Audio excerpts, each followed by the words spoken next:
To all who are new here, welcome to Releve Sports Medicine's Virtual Journal Club.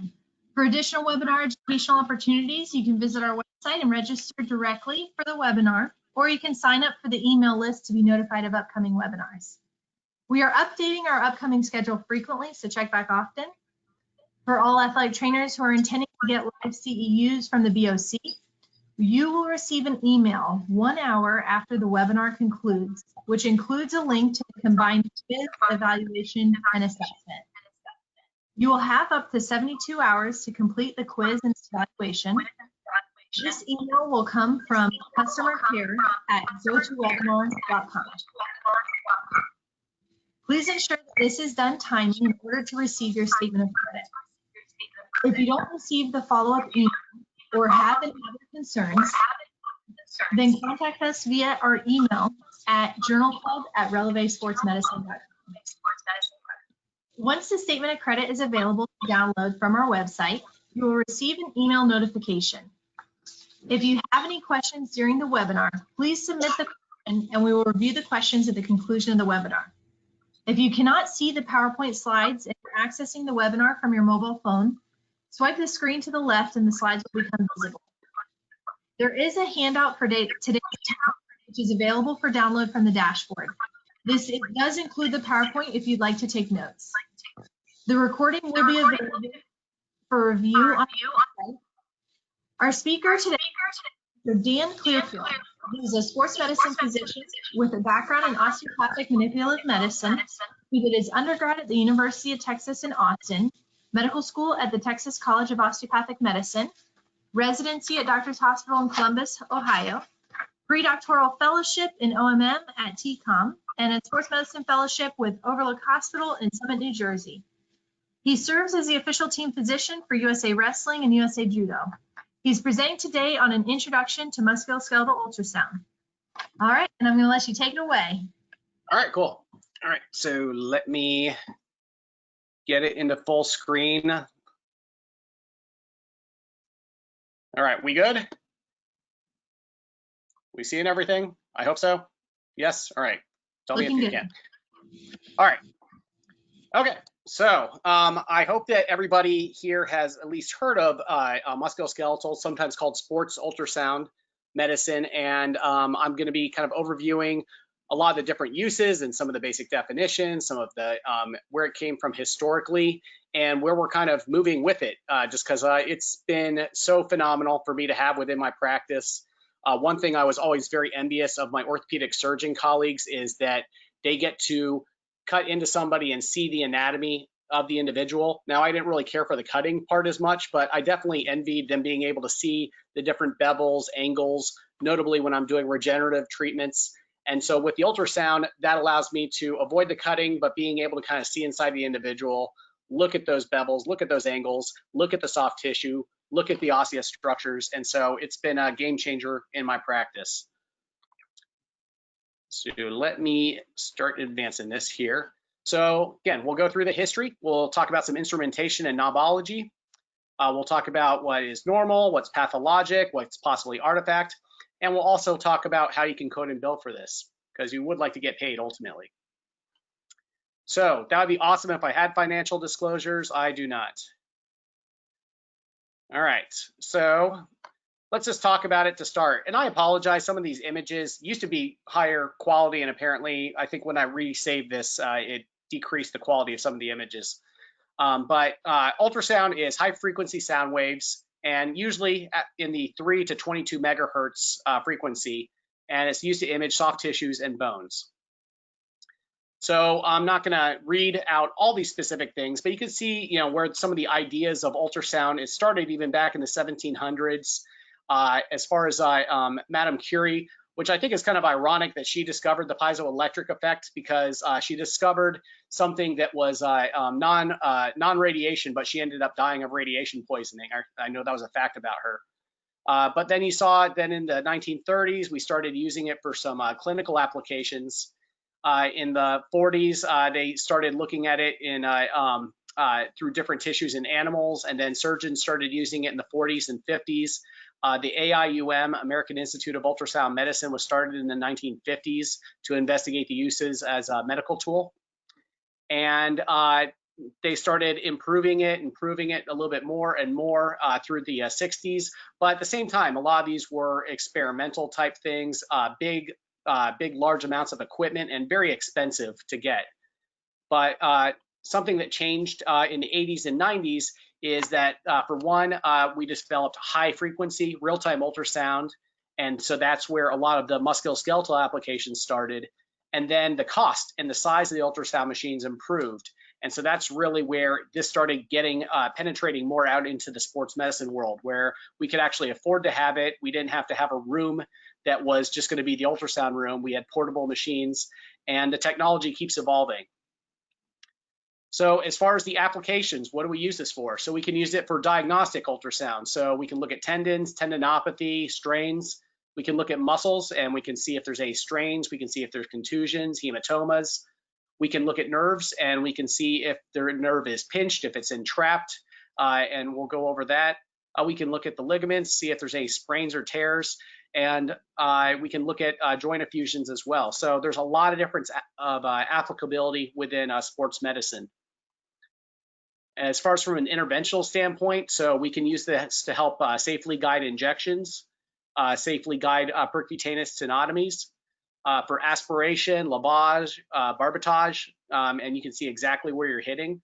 Tendon and ligament releases, hydrodissections, and for those unfamiliar with that term, that's where, it's just the origin of that word hydro, using a fluid and dissection, trying to separate out two different structures. And so most commonly you hear hydrodissection being used around nerves, but do different kinds of, I do patellar tendon ligament hydrodissections from Hoffa's fat pad. And so again, just using fluid to separate two different structures. Hydrodilatations, we can use it to help guide putting extra fluid within a joint to break up things like adhesive capsulitis, frozen shoulder. And we can also use it for biopsies and foreign body removals. So what are the advantages to using this as compared to some of the other conventional imaging? It's real time, and it can be dynamic. And again, that's huge because you can, for one, at point of care, identify, is this the place that's kind of bothering the patient? I'm sure many of you realize, I always say, don't treat the image, treat the patient. And a radiologist that's sitting in front of a computer doesn't have the patient there sitting in front of them to be able to say, is that where it hurts? Is this where it's kind of bothering you? They have to just completely go based off of the image alone. We're able to kind of have that real time. Is this where you're kind of bothered? I'm going to scan right over the area that's bothering you, and then I can do dynamic examination. I can see if it stresses the area. I can see if it gaps a ligament. I can see if it causes a retraction of a tendon. And so again, a lot of different advantages of being able to kind of use this. From guidance of interventional procedures, there's been a lot of poo-pooing of doing musculoskeletal ultrasound in the orthopedic world because they're like, I can still inject into this area. I don't need to have guidance. And I would still agree. A lot of orthopedic-based injections, joint injections, those type of things can still be done based off of a landmark basis. But as far as ensuring proper placement of the injectate, some things like steroids are so small molecularly that you can inject it extra-articular and it will still diffuse into the joint. But things like viscosupplementation, things like that are more expensive injectates, such as platelet-rich plasma or stem cell treatments, those can, if you don't get them exactly where they need to, then it's not going to do its job. It's not going to work. And so when you want to make sure that you have it exactly where you need to, that's where ultrasound really has the utility. And most patients really appreciate that. And I always say, you can watch yourself on TV, so they get to kind of see what's happening with that. Other advantages are you can quickly compare to the contralateral limb as a control. And so as long as it's an appendicular structure, you can compare it to the other side, saying that that is normal. The portability is also great. There's a lot of doctors that bring their machine to different kind of venues, potentially the sideline or locker room as well. There's no radiation, and that's huge. That's huge. It's like being able to do some of these procedures, such as hip intra-articular injections, without exposing the patient or the physician to any type of radiation is great. And it can be done in a safe setting within the office as well. You don't necessarily have to go to a surgical center to have it done. From a contraindication standpoint, there's really no contraindications to being able to use this. It's safe, it's not teratogenic. Obviously, they use ultrasound in obstetrics, and so we're not concerned about it from a harmful kind of standpoint. And from things such as a metal artifact, where that can really affect the quality of an MRI as far as looking at tissues, there's really minimal metal artifact concerns. So again, great advantages to being able to use this. Or the disadvantages of the limited field of view. So if you're trying to look inside a joint, if I'm trying to look at the inside of a meniscus, I can't really see that. I can see what is directly underneath the probe, but I can't see what is deeper to that. And so there is a limited field of view, and so there's still a utility of some of these other imaging tools. Incomplete evaluation of osseous joint structures that are deep and limited penetration. Sometimes that's depending upon the frequency that you're able to obtain with the probe that you're using. Ultrasound is great for being able to do safe injections on larger individuals, but there is an extent to that. I'm in Texas, and I say everything is bigger in Texas, including our obese people and our diabetics. And so there's still some people where maybe a CT guided injection is going to be the best thing, because I can't even see deep enough with my curved probe to be able to see their hip appropriately. Another one is operator mastery. I've done easily over 1,000 hours of CME and courses in MSK ultrasound. And I'm a former fellowship program director, and so we implemented the AIUM's curriculum within our fellowship curriculum. And so it's taken me a long time, and that said, I still have a while to go to become a true master of this. There's some areas that I really have mastered, and there's some things, I was watching a webinar on the brachial plexus yesterday, and I still have a lot to learn. So the big thing is you have to practice. This is not just something that you can pick up over a weekend. It's not something you can go to a single course for. This is something you have to repetitively practice, get hands-on. And so when I did my sports fellowship, I was grabbing the ultrasound and I was just putting it on anybody that would let me, including myself. I was usually pretty permissive of letting myself scan me. And I would just look at different structures, really get an idea of what normal is, and then you start really seeing the abnormals with it. The accreditation standards and certification standards are not fluid, and so that is an issue. There are some people that are registered musculoskeletal ultrasound certified. I am not because I already have 2 boards that I have to pay into, and I don't want to have to pay into a different thing. So I am electively not signing up for that at this time because I just can't afford it. As far as equipment quality and cost, one thing I've definitely learned is the quality of the machine really does create a ceiling, or the sky can be the limit. There's certain machines where I feel the sky is absolutely the limit. They're amazing machines, and you can scan so many different things. And then there's some machines where it's great for being able to do some basic scanning, but beyond basic scanning, as far as doing advanced kind of anatomical descriptions, as far as doing more deeper procedure work, you need a better machine if you're going to be able to do that. When I did my rotation over at the Olympic Training Center, they had one of these, hugely expensive hospital ultrasound machines that was designed specifically for the Olympic Training Center sports medicine group.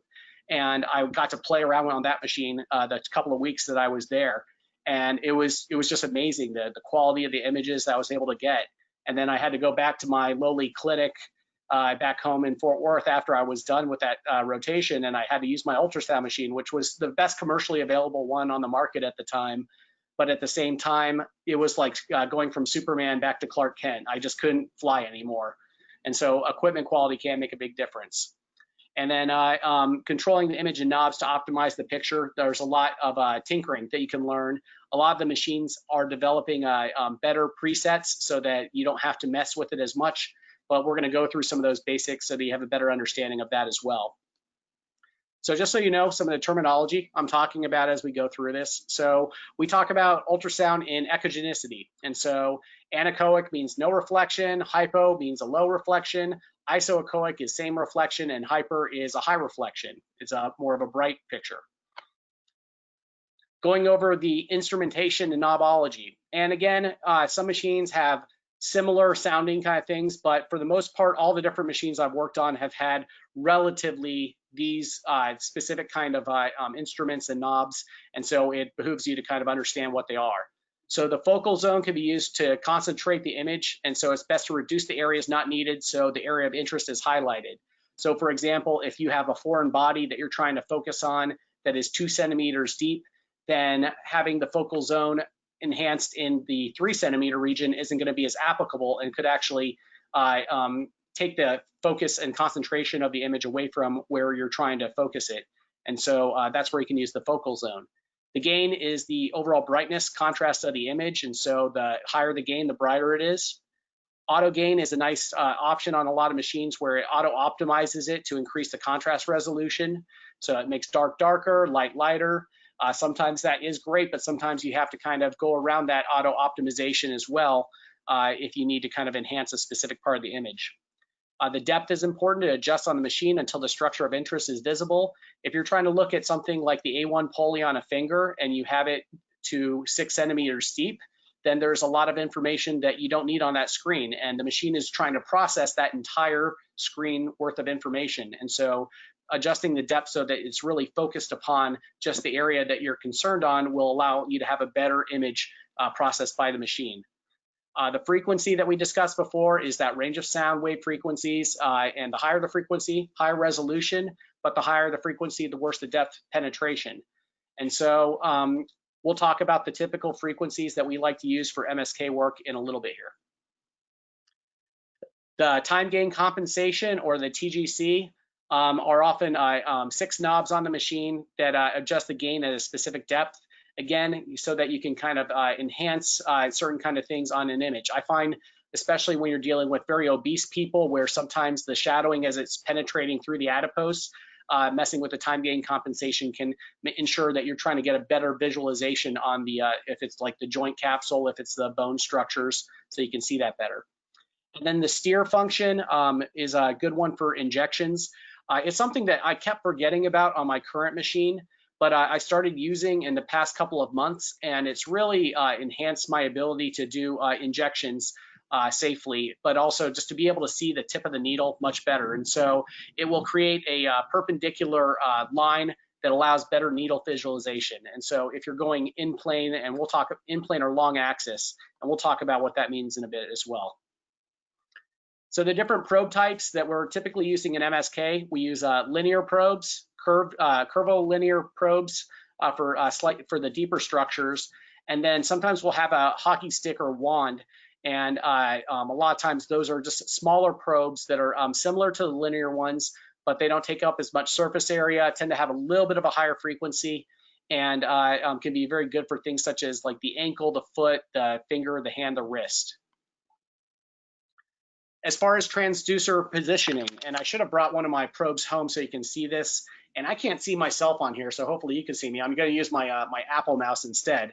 But when you're holding the probe, you want to make sure that you have some fingers on the probe, some fingers on the individual. You don't want to be mashing down. You can use the probe to mash and on certain structures to look at the pathology in that area or compress a vein, but typically you want it so that you can kind of lift the probe off nice. And so typically you want to have two fingers on the probe, and then one finger that kind of can land, be just on top of the individual, so it's kind of floating on top, so it's free to kind of move whichever way that you need to. When we're talking about the positioning, long axis looks at the structure longitudinally, and short axis is in cross section. And so there's certain things where it's good to use both of those, and we'll talk about that. So as far as doing different kind of transducer motion, so you can do translation, and so you can translate either horizontally, or you can translate kind of superiorly and inferiorly. You can do a heel to toe motion where you kind of are tilting the pen. You can wag and tilt it depending on the contours and the bevels of the structure that you're trying to look at.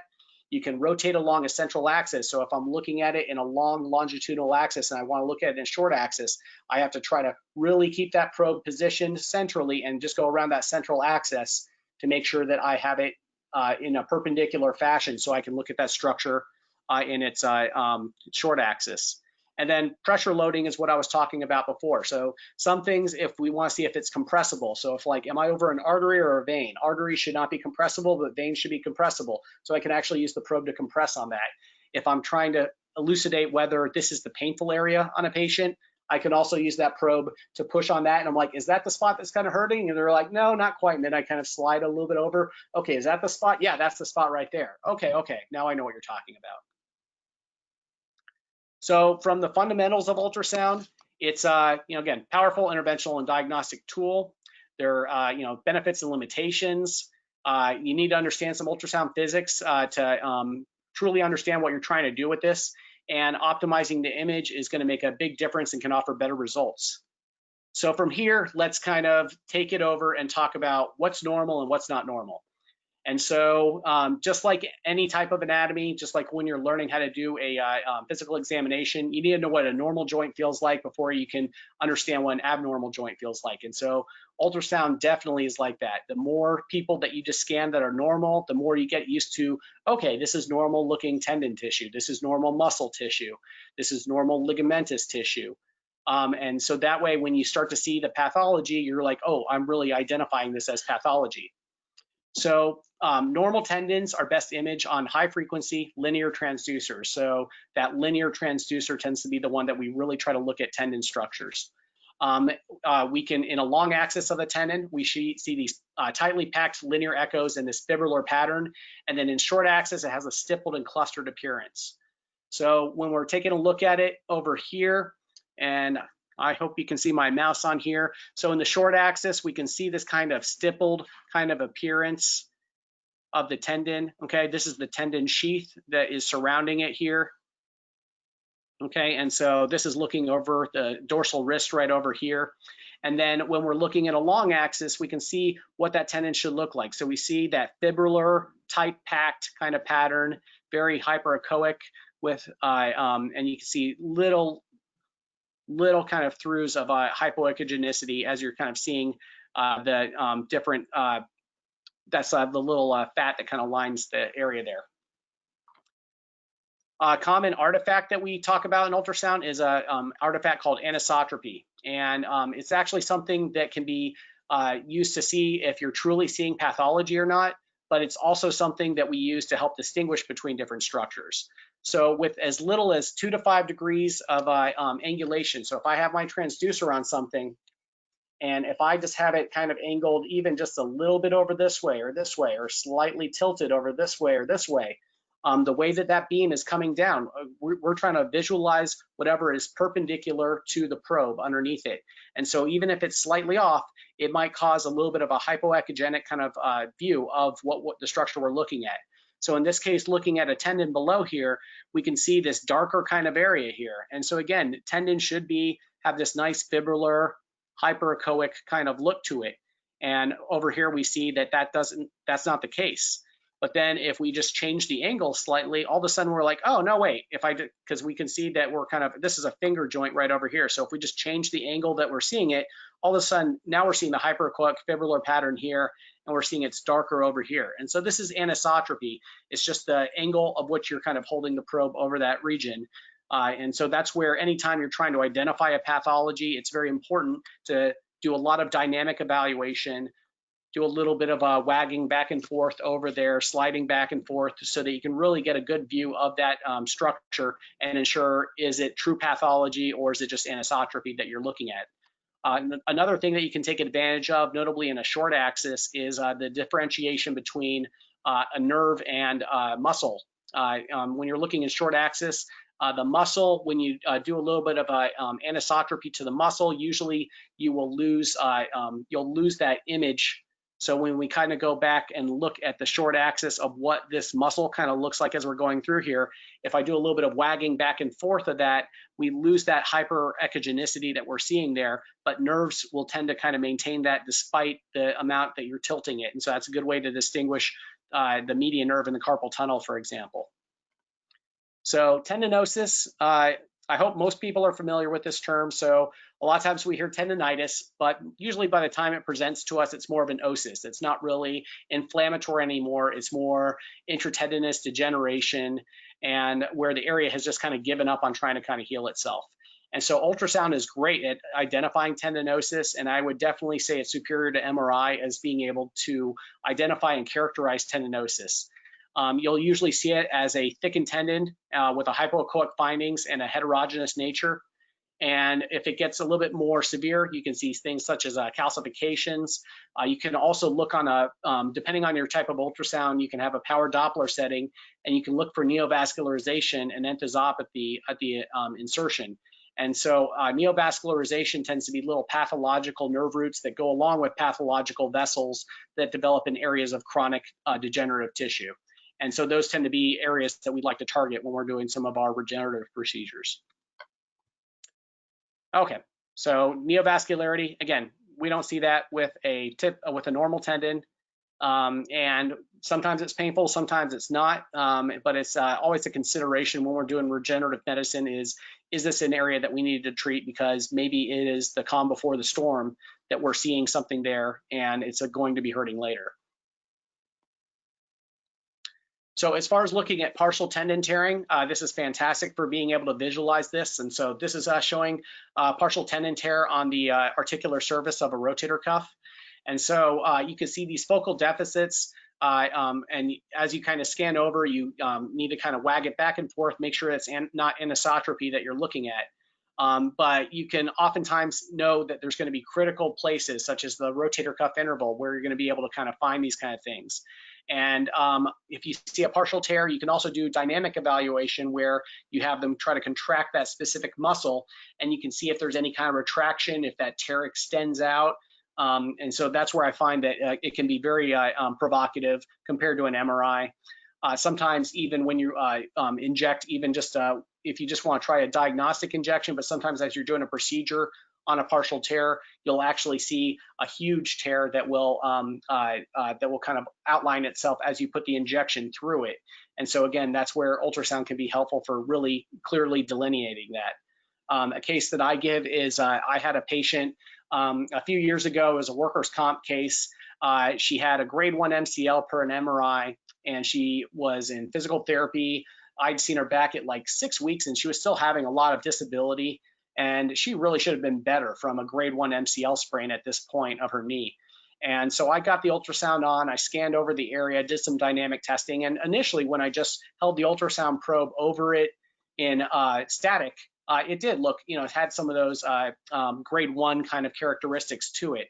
But then when I put dynamic stress across it, a little bit of valgus force across it, all of a sudden you saw this huge interstitial tear that went almost the entire length of the MCL in that area.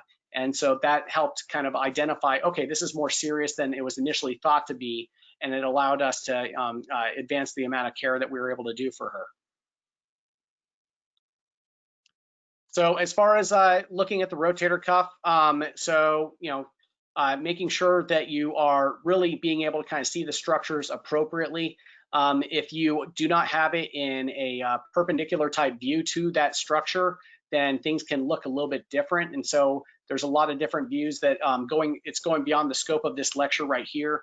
But there's a lot of different ways that we learn to position the arm, position the shoulder, so that we're able to look at, do a full comprehensive evaluation of things such as the rotator cuff and get an accurate assessment of it.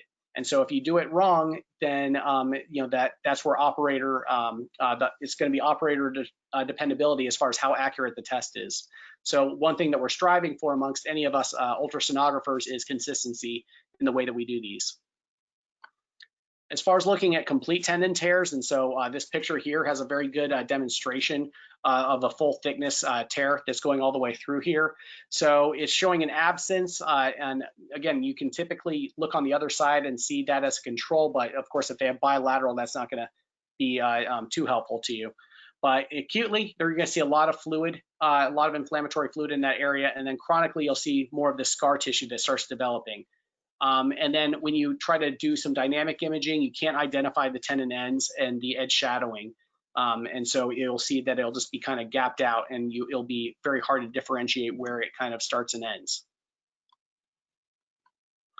So what is edge shadowing? Okay. And so this is showing on the abdominal wall right over here. And so we can see these different shadows that are coming down respectively on each side over here. And so usually seen in the short axis, let me drink a little something. Usually we see this in the short axis of tendons, and it's used to identify things such as like the A1 pulley in the hand. But you can see these shadows deeper to the structure. and it can hide pathology, but sometimes it just lets you know, okay, what am I trying to look at that is right over in this area here and here, such that it's causing a shadow underneath it. So it's one of these artifacts that we use to help identify certain structures. So nerve evaluation, and I did a course in neurosonography through the World Advancement of Pain Management and Ultrasound. I guess that was 5 years ago. And I'd done some nerve work before then, but it really opened up the amount of different kind of nerve procedures I started doing. I was actually the only sports medicine physician that was in this class. It was all pain management physicians, anesthesiologists, physiatrists, doing a lot of different kind of procedures. But I learned a lot as far as being there, and I was able to apply that to so many different things. And we have back and forth debates about etiologies of certain pains. Is it muscular? Is it nerve? And I definitely find that there's a lot of things that I find a root cause of nerve pain that often can't be identified on things such as electrodiagnostic testing, but I can identify it on ultrasound. And so again, it's been a game changer for me. When we're looking at ultrasonic evaluation of nerves, you can see these as fascicles that show up as hypoechoic findings. Depending on the size of the nerve, the epineurium can be hyperechoic. These larger nerves have the surrounding hyperechoic fat, and then the short axis, you'll see this honeycomb structure. And so the carpal tunnel median nerve is a classic one that you look for that honeycomb structure. Long axis, and sometimes it's really hard to get a nerve perfectly in this long axis. A lot of times short axis is much easier to view a nerve. You'll see that it's fascicular and striated, very similar. Sometimes very similar looking to tendons, but there's ways to distinguish between it.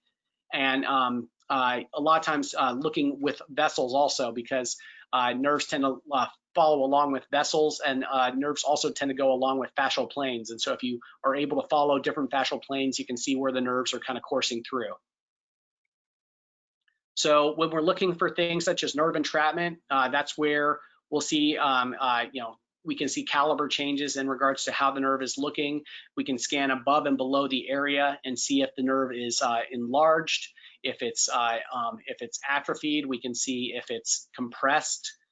We can see the shape of it. And so right over here in the median nerve over in the carpal tunnel in a transverse view, we can see that compared to all of our other tendon units that we have over here, the flexor carpi radialis over here. Here's our radial artery over here. And so you can be able to identify all these, I'm sorry, the ulnar arteries right over here. But you can oftentimes see compression right at the carpal tunnel. You can see the medial retinaculum as it's coming over the top over here, and you can see if the nerve appears to be compressed and kind of squished in this area. And we're actually developing more and more neuro-ultrasonographic criteria so that we can do proper measurements in respective areas. And so I'll measure it at the carpal tunnel, I'll measure it a little bit beyond, a little bit before, I'll develop a ratio, and I can see if that's consistent with what would be diagnostic for carpal tunnel syndrome. And so neurosonography is definitely developing in regards to its diagnostic capabilities as well as for procedural guidance. You can also look at it for instability, and the classic one is the ulnar nerve that starts subluxing itself out of the cubital tunnel region. And so you can scan right over that area, and then you can dynamically have them flex and extend that forearm or the elbow, and you can see if that nerve is subluxing, popping itself out of place, and then coming back in. And so that can help you identify the pathology. It can see if you are going to target something, and sometimes surgeons may use that as a criteria for whether it needs to be, if there needs to be surgery done on that as well. Identifying things such as neuromas, the classic one is going to be a Morton's neuroma. You can see those on ultrasound as well. I had a patient who had a Morton's neuroma. They had a Morton's neuroma, is it neurectomy? Is that the name of the procedure? But they had that done by a podiatrist, and they were still having pain. And I scanned over the area, and there was a scar tissue in the area where they had the surgery, but their pain was more proximal. And you were able to find that there was a more proximal neuroma of that interdigital nerve that was just not addressed with the surgery. And then I just did a hydrodissection procedure on it, and their pain was able to be fixed from there. So again, ultrasound for the win on that. So let's talk about ligamentous structures. So how am I doing on time here? 6:35. Oh, we're doing good. Okay. So what's great about doing ligamentous structures is, again, you can often get a lot of times better detail as long as you're able to see the structure. Well, it's best if you're able to see both ends of the bone so that you can see as that nerve is connecting. One thing that's also really good to do when you're looking at ligamentous structures is putting a little bit of stress across that area, so that if you're looking at things such as the MCL, you can see the tautness of it. Because if you're seeing the nerve, if you're seeing that ligament and it doesn't have as much tension across it, it might be a little bit more just kind of crumpled. And so it might not be as easily identified. But if you put that tension across it so that you see what it looks like as it's trying to hold and provide its stability, gives you a good view of what it should look like. And then it will also help really reveal any type of pathology. So if you're looking at the ATFL on an ankle and you put a little bit of a subtalar tilt on them and you see that really start to kind of gap and open up, then you're like, okay, you got a grade 2 that's kind of going on right over here. So looking at a ligament sprain, okay, and so this is actually showing a little bit of an ATFL kind of thing. So you can look for hypoechoic fluid, loss of tension, and you'll see a wavy appearance of it. And so again, a huge deviation from the normal appearance of that ligament here. So as we look over here on the pictures, okay, positive arrow sign, but we can see lots of hypoechogenicity in a structure that should be more hyperechogenic. And then we can also see a lot of extra fluid that's kind of developed over here surrounding that injury. We can see that it's not a nice flat kind of structure coming across, but it's a little bit more wavy in appearance and definitely thickened as that ligament has kind of lost its integrity. So other things that we can look at hyaline cartilage. And so that will usually be hypoechoic and it'll be uniform thickness, typically in the younger patient. We can look at the acetabular labrum or the glenoid labrum. Typically shows itself as a hyperechoic type image. Now keep in mind, I can't see a full labral tear, but I can see the anterior and posterior aspects of it. And we can do some dynamic examination and see if we see that labrum kind of popping out of the shoulder capsule or not. And if we see that labrum to be a little bit unstable, then that lets us kind of say, okay, I'm a little bit more convinced that maybe there's a labral pathology here, and then I make that determination if an arthrogram is going to be more helpful for that individual. Muscle will often have this starry night in a short axis, and then long axis, it's more hypoechoic, as opposed to tendon, which is more hyperechoic. And you're going to see feathering and fibrillar lines as you're looking at muscle. Contusions in the muscle, you can be seen, and a lot of times you're going to see more of a hypoechogenic kind of irritation in that area. And if you get something as a hematoma that with all the blood that's kind of accumulating within it, you'll typically initially see a very big hypoechogenic kind of area. And then as it starts to organize itself, and especially if it starts to develop into heterotopic ossification, you'll start to see that it's getting more hyperechogenic, more concentrated in specific areas. And that can really tell you, okay, I need to get a lot more aggressive with doing proper rehab on this. Do I need to try to aspirate out the fluid around this? Do I need to try to do any kind of procedure to break up any of the organization of that hematoma? When we're looking at bursas, you'll see fluid distension, which will appear as a hypoechogenic kind of appearance. What was I going to say? As far as the epidermis and dermis, those typically are, very hyperechoic. Again, you're looking very superficial when you're trying to take a look at those, but just understanding there. And then that hypodermis, the fatty kind of area, subcutaneous kind of area, that will be a little bit more hypoechoic fat. And then you'll see the little hyperechoic fibra septa in the fat. Okay, so again, really understanding the different tissue characteristics on is so that you're able to properly identify what's normal, what's pathologic.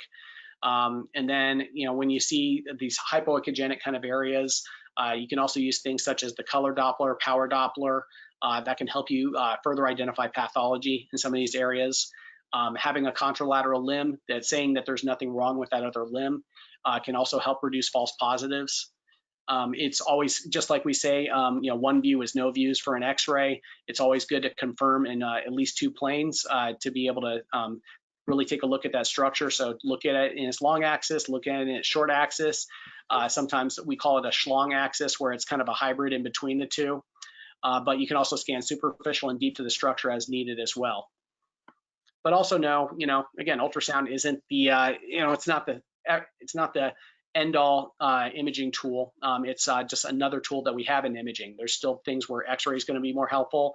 There's things where MRI, CT are going to be more helpful. And so understanding each one of the roles in when we're seeing our patients and evaluating them. All right, so this next part is just talking about coding and billing, because ultimately it would be nice to get paid for all this stuff that we're doing with it. So now that said, CMS, they constantly revise their ultrasound CPT codes. And so, just double check, make sure that these codes are still correct. But as far as I know, these are correct last time I checked. So as far as diagnostic, so 76881 is for a complete musculoskeletal ultrasound. And I'll show an example of what that constitutes. 76882 is for a limited musculoskeletal ultrasound. Again, I'll give an example. And then 76942 is the classic one that was given for doing a biopsy, an aspiration, an ultrasound guided injection. Up until 2015, we could pretty much do, so if I was doing a knee injection, I would use the CPT code 20610, injection of a knee joint or knee bursa. And then I would put on a 76942 to show that it was ultrasound guided. Well, anytime, and so that was actually pretty good for us as sports medicine physicians, because we were getting paid for two different codes. And so anytime things start to really work out well for us, insurance always says, how can we make it a little bit more miserable? And so they said, you know what, let's bundle things. And so back in 2015, they bundled up all the joint injections under ultrasound guidance, similar to what they did with sacroiliac joints, where they bundled it with CT guidance. But so 20611 is now, rather than 20610 and 76942, now it's 20611 for ultrasound guided injection of a large joint. And so a lot of times what I would say is, for example, before, if you got paid, let's say $50 for a 20610, and then $25 more for the 76942. So you got paid $75 for that procedure. Now you do the 20611 and they're like, we're going to give you $60. So is it more than doing just the joint injection alone? Yes. Is it less than what you would be getting with those as two separate entities? Yes, but that's what you legally have to do in regards to billing. So another one of the fun things that insurance has done to the system. And I'm happy to talk with anybody about how I escaped from this system. So understanding, it's like what constitutes a complete examination. So I adopted my guidelines from the AIUM, the American Institute of Ultrasound Medicine, to make sure that I'm fulfilling those criteria whenever I do a complete examination. So a full examination of the shoulder, for example, you have to identify, which shoulder you're doing, and you have to give a diagnosis as far as what you're doing it for. So left shoulder pain is sufficient. You have to look anteriorly, and when we're taking a look at any of these structures, you need to be looking in both short and long axis, and so we need to be, and you have to have ultrasonographic appearance. So if you did get audited, you're able to present these images. So you need to show these images. So I would capture photos in short and long axis of the biceps, the greater lesser tuberosity, the subscap, pectoralis tendon, superiorly AC joint. You all can read. But pretty much if you just do just the anterior aspect, you can't bill for a complete examination. It needs to be anterior, it needs to be superior, it needs to be posterior. You need to be able to hit all those different regions, and then you need to be able to identify all those structures on there. And so that would constitute what, according to the AIOM, would be a 76881. Okay, 76882 is a limited ultrasound, and so so again, you have to have storage of images to be able to do this. You need to have an indication, but you don't need to have near the amount of criteria that you need for a 76881. So most diagnostic ultrasound out in the insurance world is probably put under this category right here. So example is, let's say that I just scan over a thigh, and I just say limited musculoskeletal ultrasound of the left anterior thigh was performed independently interpreted, and then there's area of increased hypoechogenicity in the middle third of the vastus intermedius, and I can measure it, and I can say that it's consistent with a partial tear. There was no noted retraction on dynamic exam, and then I give my assessment. And so that would constitute what criteria you would need for 76882. So again, I didn't do the anterior, posterior, lateral, medial aspects of the thigh. I just did the anterior aspect. And so if it's going to be limited just to a specific region, go ahead and do the 76882. As far as ultrasound guidance, so now I remember I saw years ago there was a practice that I was looking at joining, and they had a provider there that was already doing ultrasound guided injections. And I say ultrasound guided injections with quotes around it, because pretty much they would put the ultrasound on the structure that they were about to inject, and they didn't even know what they were looking at. And they would go ahead and take an image, and then they would go ahead and mark it up and inject it blindly, just how they always did that. Is that enough to kind of fulfill certain criteria? A little bit of a gray area. Maybe. Is it the best way to kind of do things? I would definitely say no. So ideally, it's about truly saying, okay, I need the ultrasound to be able to guide it into that structure. And so where a lot of ultrasound has gone to the bad end is a lot of people saw greater reimbursement by using ultrasound. So everybody started doing ultrasound guided procedures where it wasn't necessary. If you don't feel that you need an ultrasound to be able to get it into the structure that you're going to be injecting, then don't use it. But if you think that it's going to add to the care for your patient, it's going to add to the accuracy of your injection, it's going to add to the better outcome for your patient, then by all means use it and document it appropriately. Sometimes you need an indication such as obesity, depending on what the insurer is. Again, sometimes you need justification, sometimes you don't. Okay, as far as things doing such as spinal procedures like transforaminal injections, facet injections, or sacroiliac injections, typically you can't use the 76942 code for it. As far as the bundled codes are only for the joints. And so if you're doing a nerve procedure, for example, if you're doing a carpal tunnel injection, which is CPT 20526, I believe, then you can still put a 76942 on there to show that you did it ultrasound guided if ultrasound guidance has an indication as necessary. All right, so ultimately, if it's medically necessary and performed properly, you should bill for it and get compensated for your time, your ability, and the equipment. And one thing that's also happened is just like anything, we've seen a reimbursement on ultrasound-based procedures go down over the years, despite the fact that the equipment itself has not gone down and actually has appreciated up. And so some of the equipment we're still trying to kind of pay off. A lot of the vendors have not adjusted their prices in accordance with what the reimbursement has been. And so again, if you do have a machine and you do want to be able to pay it off, that's where you need to make sure that you're billing appropriately for it. So last part, I want to go through some sample images and have a little bit of a demonstration with it. So this is a picture between the dots. This is evidence of a transected ulnar nerve, okay, that was made on an ultrasound here. And so you can see that edge shadowing going down here through it, where you do not see that coming through on the other sides over here. And so again, that's really showing how that nerve is affected. Just showing how it can be used to more safely perform certain procedures. So a lot of ganglion cysts happen to be right adjacent to the radial artery, and so that you can safely perform the guidance of that without accidentally doing an arterial stick on them. Patients appreciate that. So, and then this shows it kind of from a short axis standpoint, and you can see where the color Doppler is showing all that radial artery flow, and then here is our cyst right here. Okay, I'm just showing the through transmission of a ganglion cyst. So here's our ganglion cyst. And if you notice, if you look at the echo texture of the underneath it right over here, you can see it's different echo texture than before. That's because that the fluid that's in here allows that beam to be able to travel through here differently. And so that's where it appears more hyperechoic underneath here. And so that can also tell you what kind of fluid is possibly in here. So this is an example of a screw impinging on a tendon. And so when we kind of look sonographically, you're able to identify that screw. And you can see what that screw is kind of looking at, and you can see how it's kind of pinching on the tendon. So when they're looking on x-ray, all they can see is there's a screw, but they can't tell that it's necessarily pinching on a tendon. And so that's where if you do an MRI, you're going to run into a lot of metal artifact, and you're not going to be able to see it. But with ultrasound, you can see it. Okay, this is a case. It's not the actual guy. I had to pull this one off the web, but guy I was sent, he actually had, he was sent to me for a hematoma evacuation, mixed martial art fighter, and he had this big old goose egg right over this area, right over here.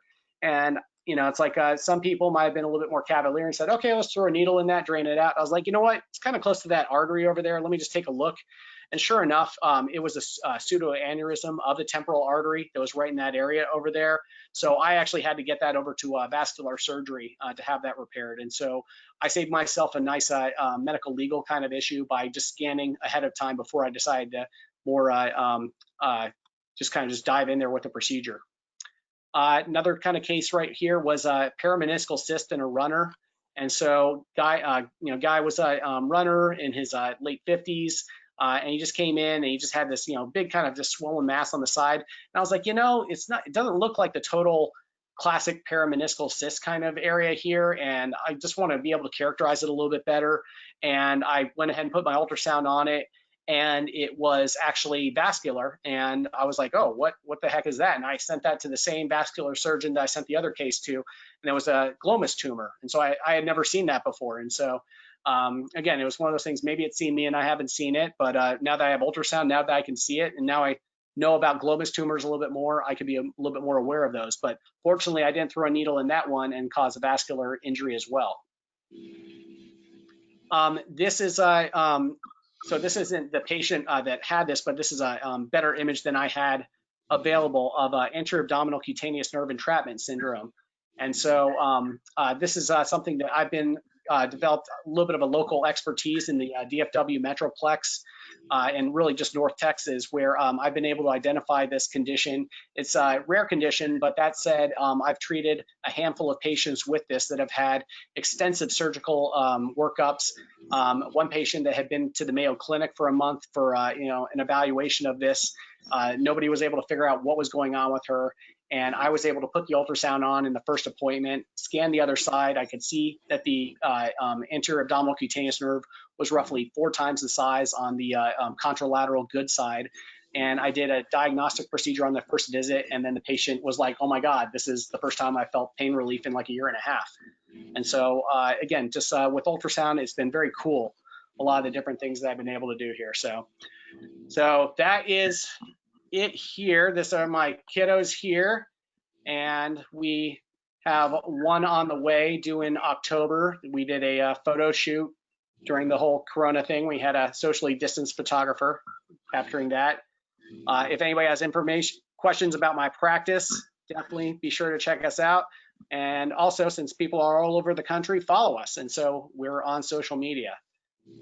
All right, so I will open it up to questions at this point. Perfect. Thank you. Thank you so much. That was a really, really deep dive into all of my favorite things with the novology and talking about how important it is to have your probe position. So we've started getting some questions coming in, and I'm just going to go ahead and start reading through these. The first one comes from Stephen.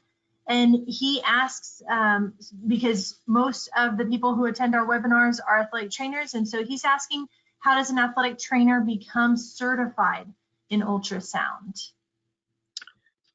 So that's a good question, and Dr. Henney, if you have a better answer, please chime in, because I definitely am not fully aware of that. I can vouch from the physical therapy side that I know there's physical therapists that are incorporating this within their medical education and are able to kind of use this from not from an interventional standpoint, but from a diagnostic standpoint. And so there are some that are able to kind of sit for the RMSK examination. One thing I would say is take a look at some of the credentialing websites, which are the AIUM, American Institute of Ultrasound Medicine, as well as the ARDMS. You remember the exact, I forget what the exact acronym is for that, but ARDMS is another credentialing board where you can become RMSK, and you can see if there is a pathway for athletic trainers to be able to utilize this. Yeah, perfect. That's the next question here comes from Fred, and he says, great deep dive, Dr. C. Lots of hockey and soccer players here in New York with insidious hip and groin pain. And what challenges do those areas present when using ultrasound for diagnostics and/or guided injections? Sure. So from from the hip and groin kind of standpoint, so the notorious sports hernia, for example, I find that it's great. It's like if you understand the anatomy and you know how to do a dynamic evaluation with it, ultrasound can really be great from a diagnostic standpoint of ruling in or ruling that out.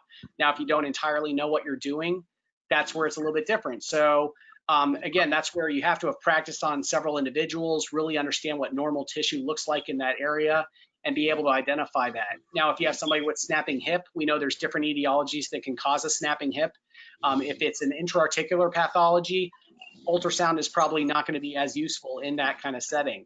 But if it's extra-articular, then very often you're able to not just see it, but reproduce it on examination if they can do provocative testing.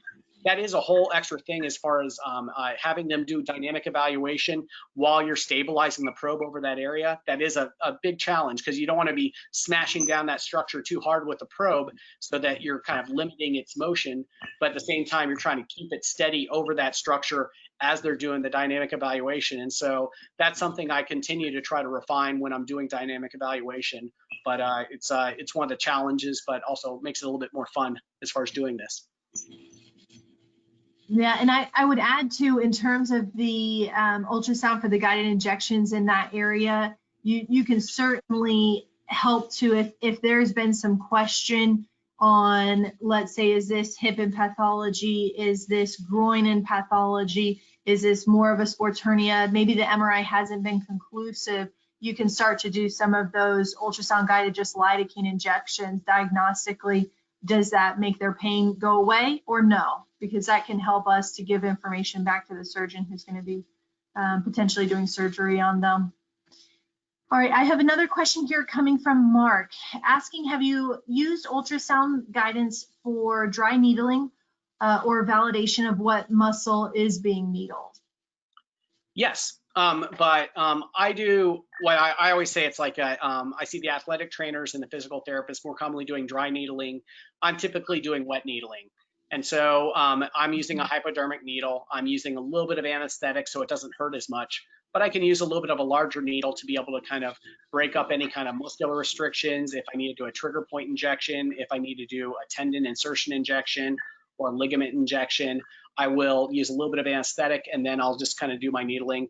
And the ultrasound is absolutely fantastic as far as guiding it exactly where you need to. And patients really like being able to see themselves on TV. And I always say, it's like, go ahead and watch yourself on the ultrasound. If you have it projected, you can actually hook your ultrasound up to a TV in the room to be able to project it so that they're able to kind of watch it. And so people like that experience a lot more. And a lot of people ask to film it as we're kind of doing it. And it also, there have been some studies that have shown procedures hurt less when they're watching it on ultrasound because their mind is a little bit elsewhere from just focusing on the pain in that area. And so it can just make it for a less painful procedure as a whole as well. And so several different uses as far as being able to use it in that setting. Perfect, perfect. And we are, there are a lot of questions coming in. Let's see, there's a question here in terms of excess danger applying ultrasound therapy near any structures. They were asking about the MMA athlete and finding the vascular pathology near the head brain, but are there any areas that you avoid with ultrasound? I wouldn't say there's any areas that I avoid with ultrasound. I would say that ultrasound makes me avoid certain areas as far as looking at trying to do certain procedures. Sometimes I might look at it and I'd say, okay, let's scan over this and let's look at the neurovasculature in that region. And then you look and you're like, oh, that looks kind of scary. There's a lot of big vessels in that area. I have a patient that, it's like one of the big things is we talk about doing intra-articular hip injections with these.